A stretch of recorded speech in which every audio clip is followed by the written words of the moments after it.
Hey guys, hope you're all doing well today. I just wanted to jump on real quick and give you guys a little bit of it's like a quick chat, just a little bit of a quick update about some information that recently came to light. Very first and foremost, I am sick, so I probably sound atrocious. I'm very sorry about that. But I have gotten over 2,000 subscribers now, which is amazing. Thank you guys so much for your support, just for hopping on the ship and enjoying the ride. I really appreciate all of your guys' feedback and your kind words about my content. And of course, as usual, I would like to thank Real Gold for sending over some new people to my channel. A lot of you guys are just finding his old video where he commended my channel, and I would like to welcome you guys with open arms because I seriously, genuinely appreciate all of your guys' feedback and support. So thank you guys as usual. Also, I would like to request, if you guys have not joined my Discord server, to please join from the link down below in the description. My Discord server has reached 300 members. These guys are all, for the most part, actively playing the first game, so they can help you guys with matchmaking, farming assistance, general build help, and just general chatting. A lot of these guys are really, really funny and really, really nice to talk with. So if you're interested in more casual discussion about a game that we all love, please feel free to join the Discord server that is linked in the description of this video. The next thing that I wanted to talk a little bit about is my live streaming schedule. So for those of you who pretty much tune in to the majority of my live streams know that I used to work a graveyard shift, so when I was live streaming, it was mostly in the middle of the week, like in the mornings. So this is going to be changing because I now have a different position. So the times that I will be live streaming will now be more towards the afternoons if it's during the week, and I may potentially be able to stream more during the weekends. This probably won't happen until week after next if it starts at all. I would like to try and get a live stream in this week in the afternoon. It would be around, I want to say 3 p.m. PST, but I will keep you guys updated in the community tab on my YouTube channel as well as my Discord server of when that will happen. The last thing that I'd like to mention before moving on to the main topic of today's video, is that you guys may start seeing some different gaming content from me as far as different games that I'm playing. Believe it or not, Division 1 is not the only game that I play. I do like to play other games such as Escape from Tarkov and other story-based games, so we may upload some stuff here and there, but it's definitely not going to be consistent and it's not going to be frequent. I just want to let you guys know to expect some different content on my channel in the future, just because I would like to keep my horizons open as far as the content that I upload. And with that being said, I would like to jump right into the main topic for today's video, which is going to be directly from a Twitch stream that the developers came out with today. So they were discussing the roadmap for the Division 2, the new season, all of the new stuff that they're going to be adding, and then as usual, they did a Q&A at the end of the stream where they answered some community questions. I'd like to go over a couple of them because some of them do contain some aspects of the first game, which is actively what I cover. Can we get all Division 1 gear sets back? I mean, we've brought Striker back. The thing is, in truth, a lot of the Division 1 gear sets, I know I'm going to regret saying that because people are going to argue against it, but it's gear sets and exotics from Division 1. On paper, a lot of them are actually quite, a bit plain and boring, I would say. But we think it's just more interesting to create new ideas because we can take a fantasy of a gear set or a fantasy of a play style. In fact, actually, with the gear coming with this season, we actually used Lone Star as a reference if you played Division 1, which was the gear set that, refilled your magazine when you were swapping weapons. And so we started from that, and we're like, okay, yeah, like having something about weapon swapping, and that works with this the modifiers of this season because it's about range. So when you swap from long range to short range, so we took the fantasy and the play style of it, and then we applied it in different ways. So that's something we can do. But then taking a gear set straight out and just doing it in Division 2, I'm not saying we're never going to do it because there's still some cool stuff. But it's most of the time when we compare at face value, we find that if we take stuff from Division 1, we still need to actually modify it for it to be on par with the other items in Division 2. So the very first question that I'd like to go over was they were asked about bringing Division 1 gear sets into the second game. This doesn't directly affect the first game, but it's a good way to just kind of like give you guys a heads up that mainly play Division 2.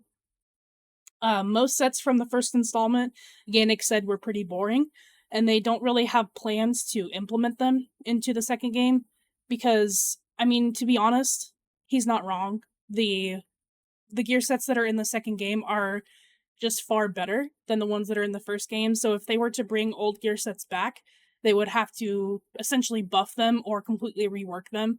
And at that rate, they should probably just make different gear sets.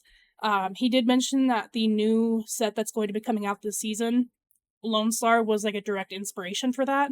But I don't think that they're going to be really the same.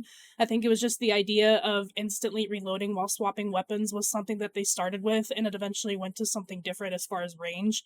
So take it with a grain of salt, but he did say that that's not something that they wouldn't do, but it's just not something that's on their radar.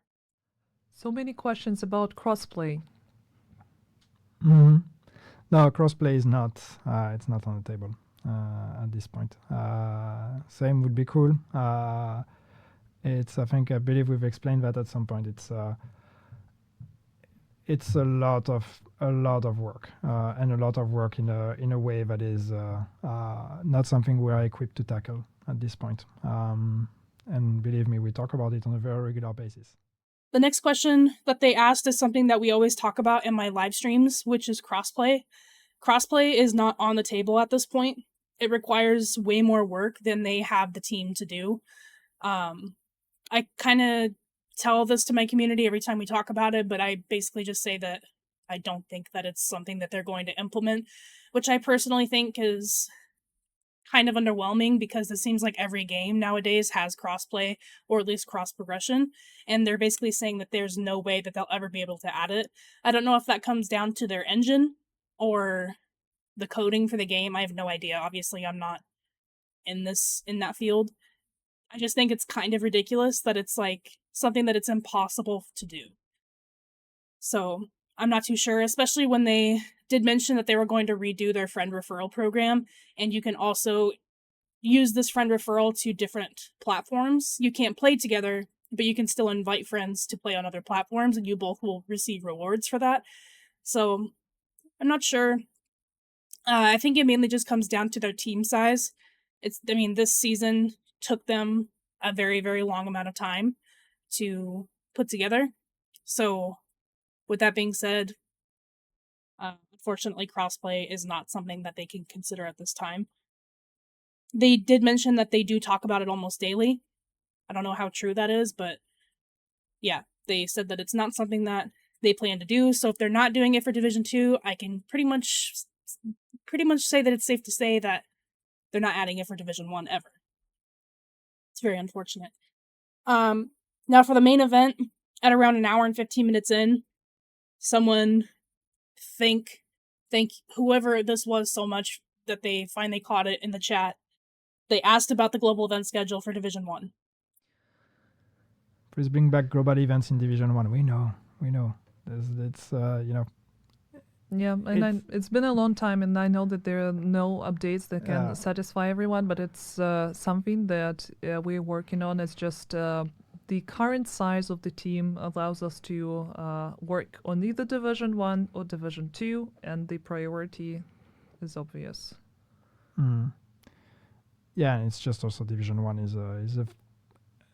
it's very hard for us to, actually change anything with Division 1.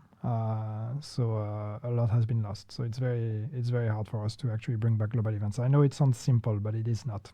And we have people that have been actively working on that for some time already. I myself have submitted bug reports, so I was getting responses back from different members. I was trying to get responses from Daria and Yannick, Julian. They were all ignoring me or just didn't see my tweet. I'd been trying for a couple weeks persistently to at least get them to confirm that it's still on their radar. None of them responded to me, but I did finally submit a bug report. I received the bug report back, and they said that they are aware of the situation and they are still actively working on it.